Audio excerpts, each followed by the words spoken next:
Hello, my friends, and welcome to Kurt Berglund's Baseball World. It's time for an authentic unboxing. That's right, the unboxings you expect from Kurt Berglund's Baseball World. Now, how can you spot an authentic unboxing? Well, it's not easy because there are charlatans. There are ne'er-do-wells on the YouTube. Have you been to the YouTube? Have you been to the YouTube? Well, an authentic unboxing is becoming increasingly rare again. Very concerning. But an authentic unboxing on the YouTube is where you can see that the contents have not been opened, they haven't been reviewed, and then stuffed back inside the box, sometimes even retaped, in a pathetic attempt to fool you, the YouTube viewer. No, you expect more from Kurt Berglund's Baseball World. And I have a shocking development for you today, and that is that the seamy underbelly of the YouTube has reared its ugly head again. That's right. People think, and they'd be mistaken, people think that YouTube is just a glamour job, that there's no violence, that there's no untoward events. Well, I'm here to tell you that I've survived another assassination attempt. That's right. I have survived the assassination attempt, and I'm going to show you the evidence here today with my authentic unboxing.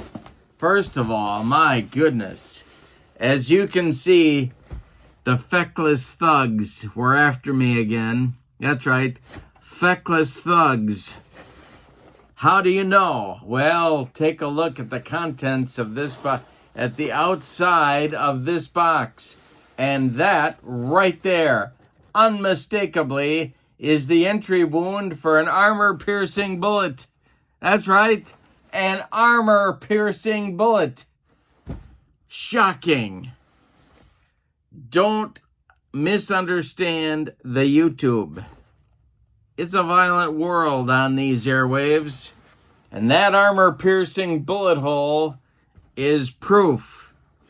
Plus, look at how this box has been roughed up. My goodness. Well, we're going to have to take a look inside, my friends, and see if the contents have been undisturbed. Has this box died in vain protecting Kurt Berglund's Baseball World? That's the question on America's mind. My goodness. Well, let's take a look at what's inside this box. Look at this. Right there. Every time I look at this box, it's in worse shape. Now, of course, my friends, they don't usually let me have these. Usually I'm bothered with a lot of pesky questions like, Kurt, have you taken your medication today? Kurt, isn't it time for another one of your appointments?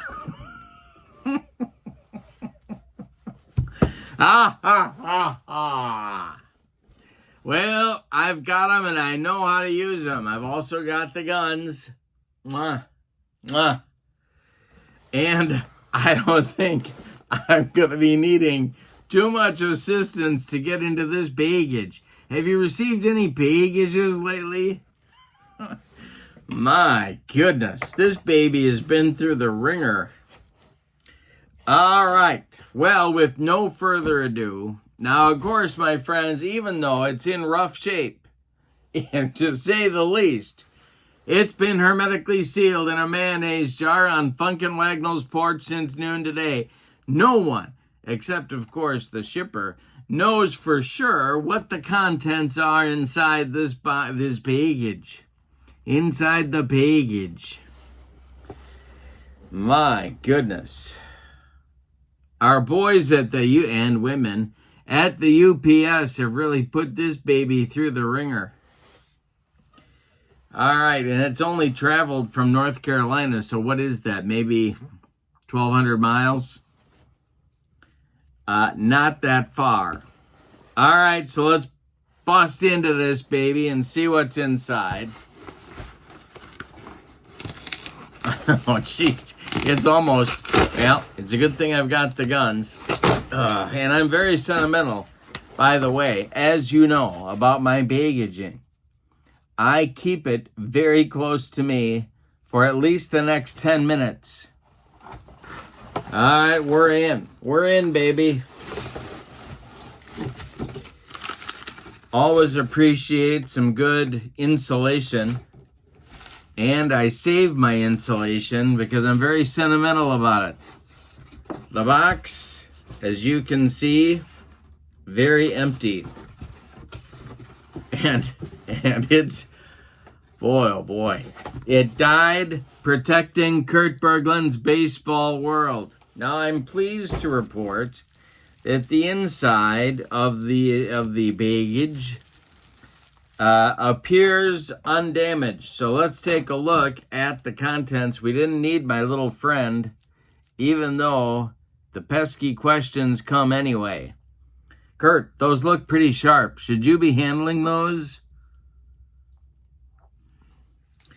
All right, let's take a look inside, shall we? Well, the feckless thugs who attempted to, let's just say, terrorize the Kurt Berglund's baseball world seem to have failed in their efforts because the contents are undisturbed. I am pleased to report. So let's see what we have inside here. And let's see if I can actually, here we go. There we go. Let's see if we can get it open here. All right. 1980 Batter Stack 5. And we have your 1980 Atlanta Braves.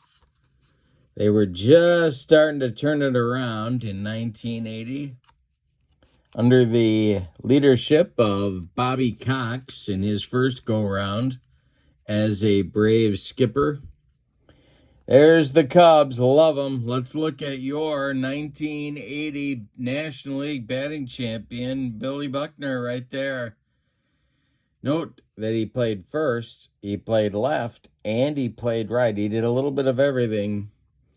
In 1980, when Kingman went down, he volunteered to go out to left field because they acquired a power hitter when Kingman went down due to injury. I think it was his shoulder.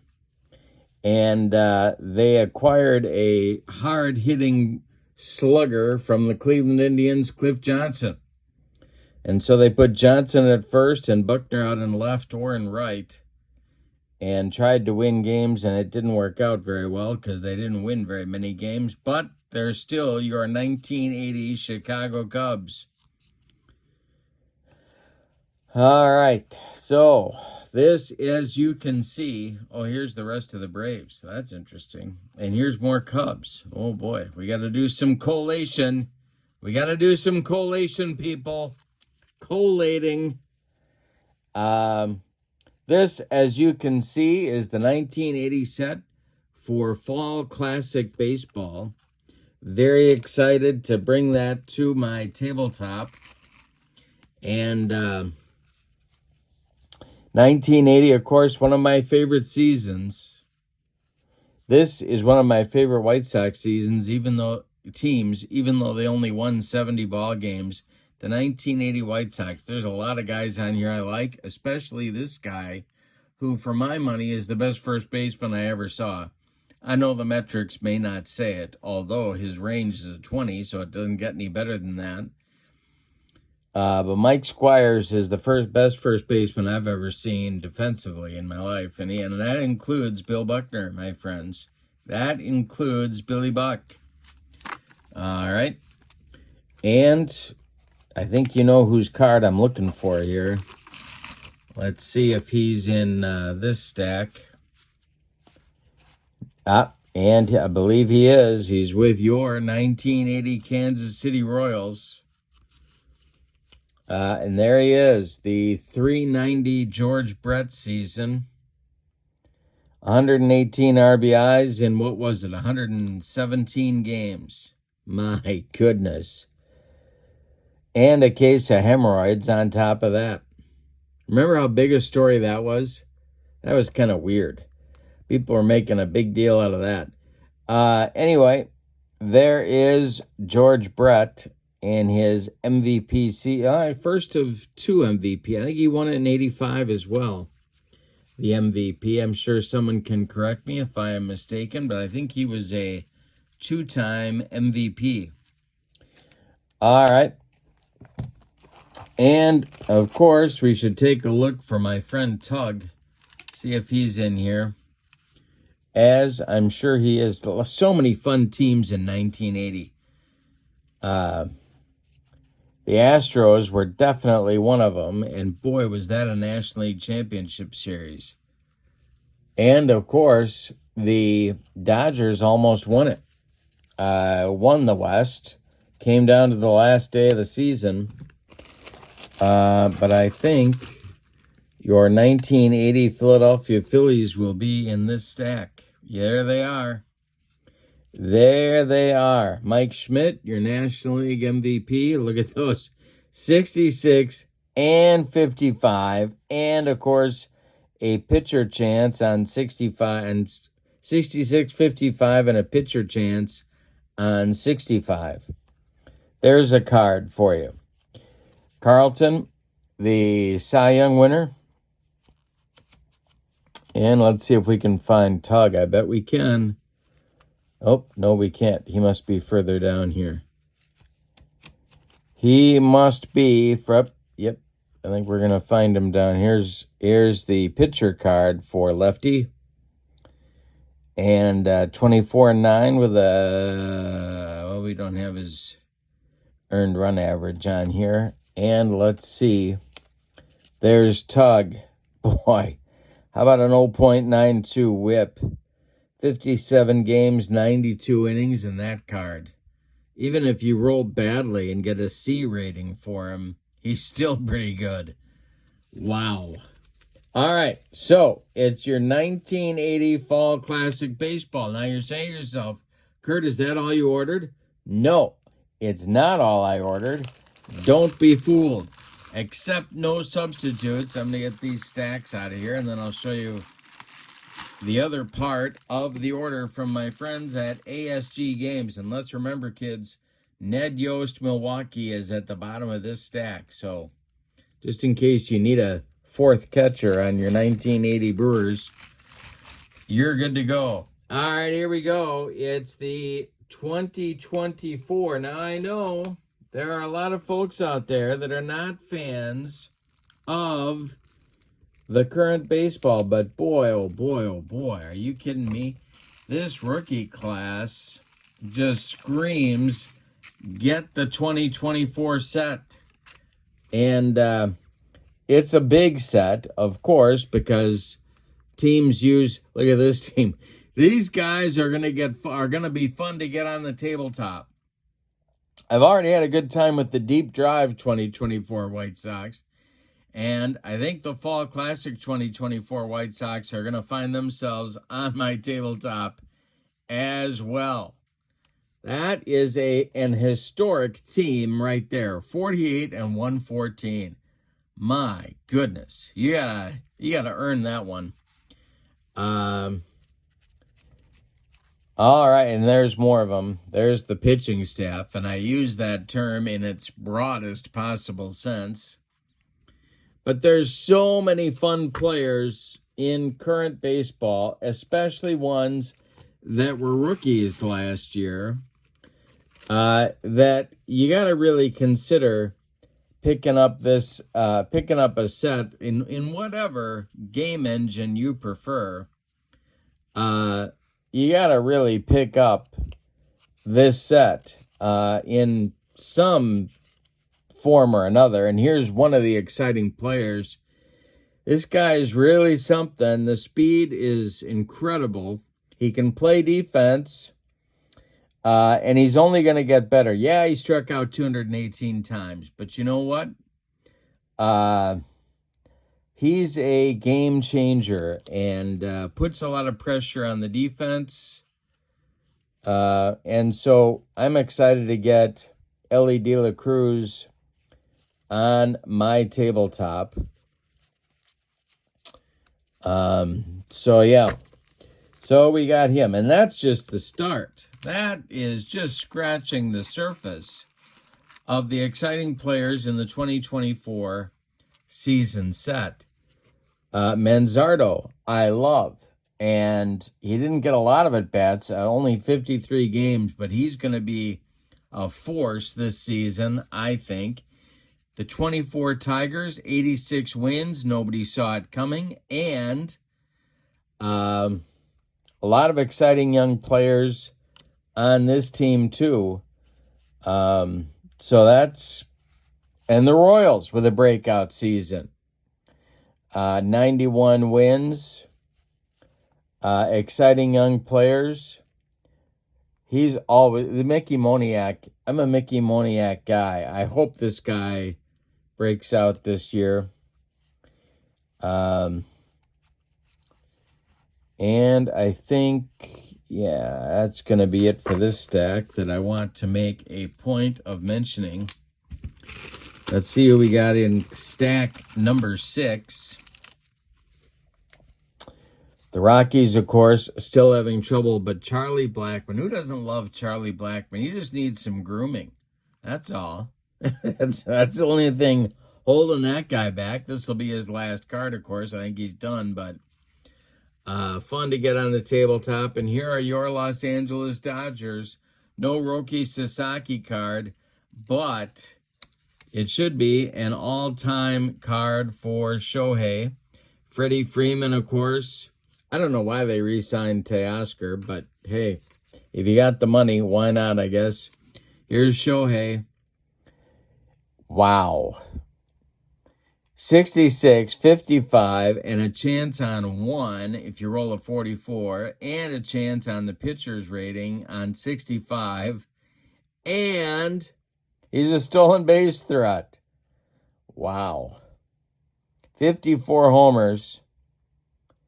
And what was it? 50 stolen bases, I believe. Or no, 59 out of 63. Looks like. Interesting Dodger team.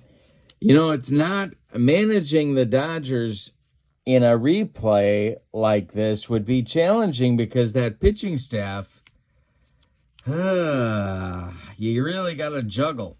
But, and there are your Milwaukee Brewers with the last Willy Adames card. There's my man, Yoshinobu Yamamoto, for my money, the best pitcher alive. And his cards are only going to get better. He's even pretty good on a C grade if you roll badly. But you really got to juggle this Dodger pitching staff. Not an easy thing to do. Yeah, they're going to beat your brains in sometimes with offense, but you got to stop the other team from scoring once in a while, too. And that may prove to be more of a challenge than people think if you're doing a replay. Now I got to use the sharp implements here. Have you bought a 2024 set for some particular engine or other? Tell me in the comments. I would be interested to know how the sales are going for the new set. Aaron Judge, 58 bombs, 322 average.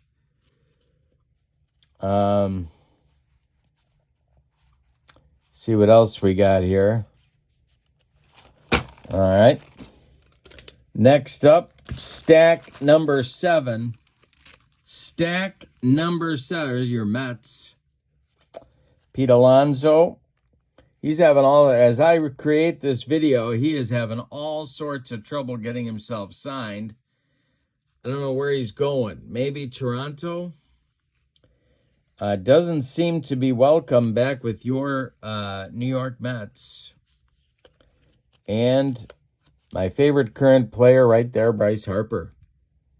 Love him. 30 bombs, 87 ribbies, 145 games, playing first. I think he could still play right. I'm a little disappointed that he's not out there, but hey, first base will work too.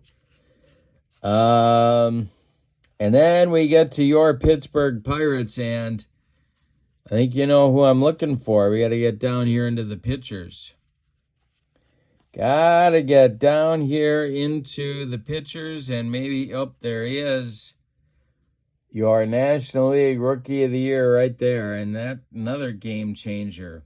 Look at that A column. My goodness. Lot of potential here, although he's pretty good already. Started the All-Star game for the National League. They're obviously Jared Jones. Now they're going. The Pirates are coming on, and they got Bubba Chandler coming this year. So they could have a big three. I don't know what happened to Bednar last year. He might have been playing hurt, but he did not have a good season, although he still racked up 23 saves. But if he bounces back and Bubba Chandler has a good year, the Pirates could surprise some people in that National League Central. And among the surprised would be, of course, my Milwaukee Brewers. Here's stack 8. We'll see who's in here. Boy, the Cardinals, what happened there, huh? Victor Scott is, I guess, would be their big hope if he can hit consistently. And I mean, look at the young players here. James Wood got in about half a season, but he's got superstar written all over him. There's so many exciting young players in the game. You really got to think about getting a set of 2024s in some game engine, whatever your game of choice happens to be. Yeah, there's a lot of cards. Yeah, you got to make some pitching changes.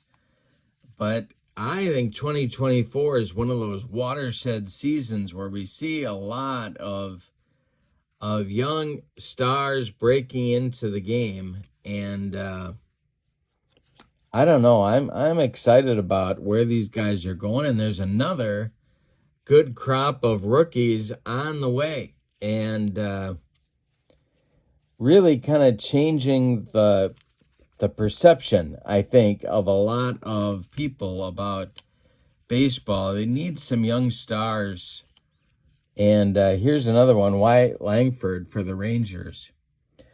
He got in 134 games, and it wasn't huge. He had a big August and September, but he's going to continue to be a star and get better. And I haven't even gotten to all of the guys that I'm excited about getting on the tabletop that are young players and rookies. So if you're thinking that YouTube is all fun and games, if it's all just a laugh and a half, just remember, there's a seamy underbelly. There are feckless thugs that would quiet the voice of Kurt Berglund's baseball world, and there, without question, is the entry wound for an armor-piercing bullet right through that cardboard. Yeah. It's all fun and games until somebody gets hurt. Let's remember that. But this has been an unprecedented second authentic unboxing for the month of January. 1980 and 2024 Fall Classic Baseball. Very excited, very happy to have them on my tabletop. And seriously, consider 2024. I think that will be a season to remember going forward, and you'll be glad you've got them.